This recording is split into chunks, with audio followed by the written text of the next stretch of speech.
es autónoma, pero aún así es dependiente y está hecha de materia orgánica.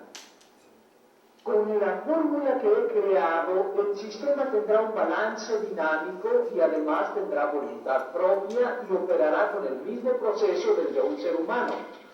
Algo jamás visto antes. Será un robot viviente, en otras palabras.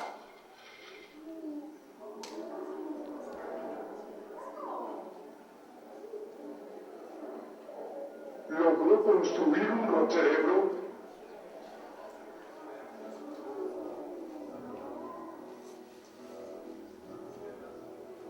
Ninguna persona que haya escuchado la conferencia del profesor de Quevedo puede permanecer con vida. ¿Entendiste? Sí, teniente Leopoldo. Primero quiero que observe esto.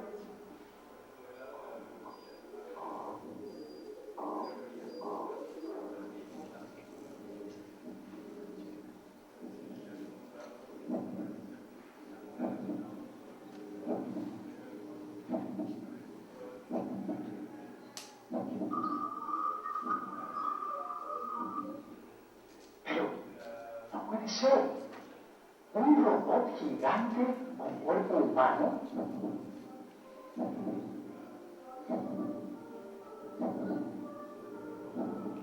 Discúlpeme, profesor, pero por favor, no lo llame robot. Ese término es de la era antigua. Él es la prueba fehaciente de la supremacía de las máquinas en robótica. Le presento a Beta.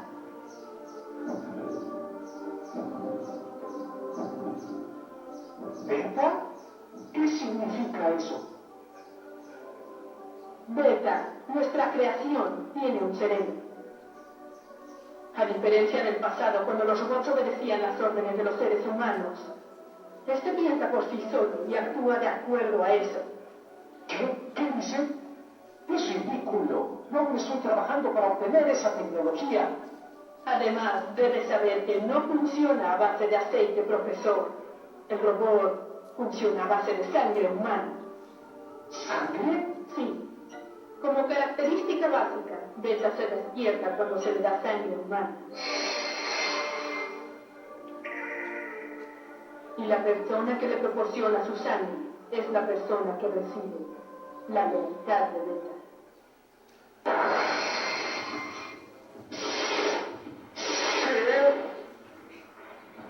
Detectó señales de vida a 1 kilómetro cerca del lugar en donde el joven Magnum dejó su sangre.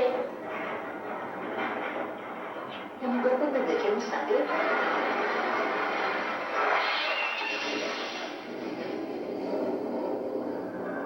¿Qué diablos ocurre? ¿Qué pasa?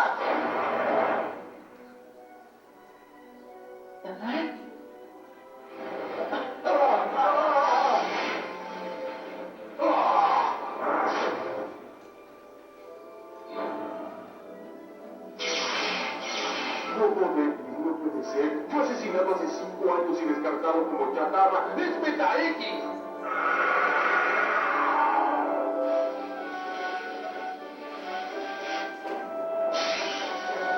¿Cómo?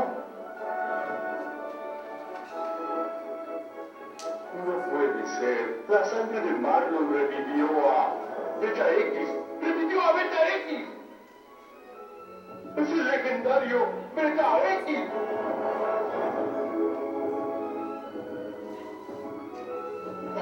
Pero es Beta X.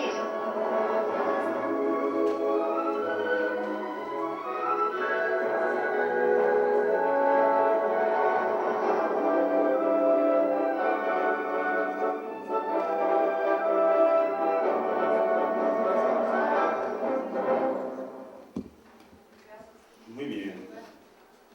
Y bueno, pues ahí se explica todo el asunto, ¿no? Ahí ya nos plantea. Gracias. Ahí está. Gracias, Karen. Entonces ahí nos plantea todo el asunto. Obviamente, para quienes vimos este anime cuando se transmitió aquí en México, ya hace algunos años, pues venía toda la euforia de Caballeros del Zodiaco y pues toda la parte visual. Obviamente, pues ahí está presente el dibujo de Masami Kurumada. El personaje principal, Teppei, aquí llamado Marlon de Quevedo, pues tiene toda la imagen de serie, ¿no? De hecho es el estilo de Masami Kurumada, todos sus personajes son el mismo, el principal. Y bueno, nos plantea un escenario distinto, aunque vemos algunas referencias, como esta de la sangre y el robot que es autónomo, contrario a las armaduras, este robot tiene conciencia propia y se vuelve un protagonista muy importante. Entonces, bueno, ese es el primer tema que queremos abordar, que ahí en la conferencia de prensa que estaba con el hermano de Tepei, el llamado Michel de Quevedo, el doctor, pues planteaba la realización de robots autónomos que funcionaban con sangre humana y que pudieran pensar y relacionarse. Hoy en día, pues en materia de robótica estamos viendo ya algunos avances. Hemos integrado ya robots a nuestra vida cotidiana, ahí están los drones, cada vez más accesibles a lo que hacemos, y drones que reaccionan de acuerdo a estímulos de afuera. En fin, tenemos asistentes robots y cada vez más cosas que nos van a acercar a ese futuro, ¿no? 2016, y estamos viendo eso. Falta todavía para el 2030 de Yo Robot, de Will Smith y todas esas panaceas del futuro. Entonces, sobre ese tema, primero los betas, los robots, los invito a que participen, ¿no? Entonces, ¿quién toma la palabra? Órale.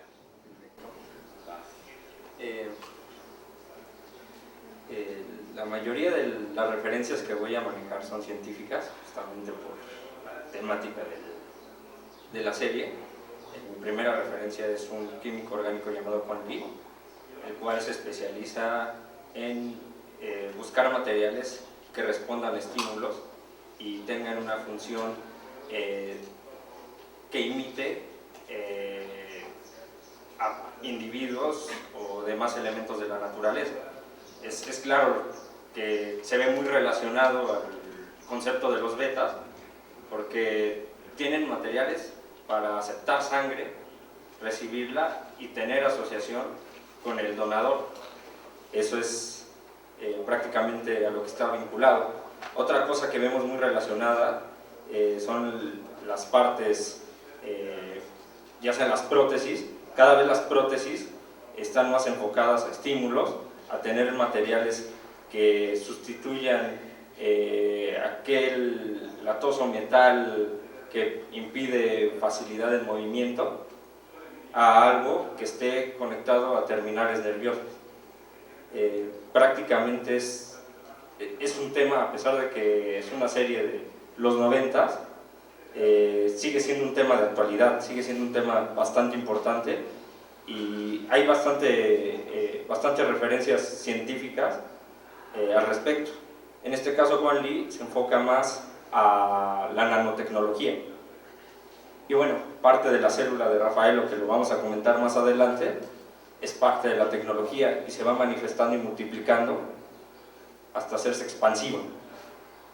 Pues prácticamente esa es mi opinión al respecto. Sí. Sí.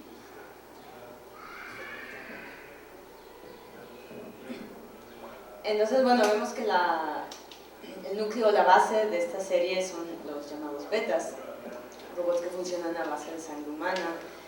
Obviamente tenemos la reminiscencia que aparecen en varios animes de esto, lo que quedó un poco acerca de la Segunda Guerra Mundial, ¿no? Lo que es una máquina de guerra.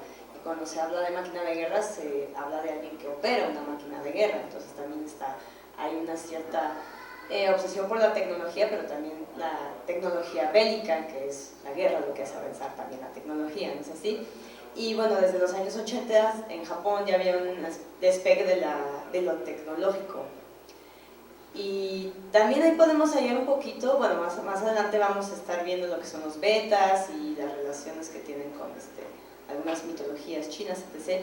Pero también la tecnología irrumpe en tanto como creación. Hay una paradoja y es una creación humana, pero a la vez parece ir en contra del humano, ¿no? En contra de lo que son las tradiciones, de lo que son los valores para la sociedad humana. Entonces, a lo largo de estos temas también vamos a observar cuáles son estas reflexiones. Y también es muy interesante ver que pues tiene que ver con mecas, etc., pero aquí realmente ya empieza esta idea de lo biomecánico, es decir, la relación humana-robot, en vez de un reemplazo por máquinas, que podría ser como la idea que se quedó un poco con en la revolución industrial, ¿no? Que nos iban a reemplazar a todos y los humanos ya ni siquiera son necesarios, etc. Aquí realmente hay una combinación o una fusión de lo orgánico y la tecnología.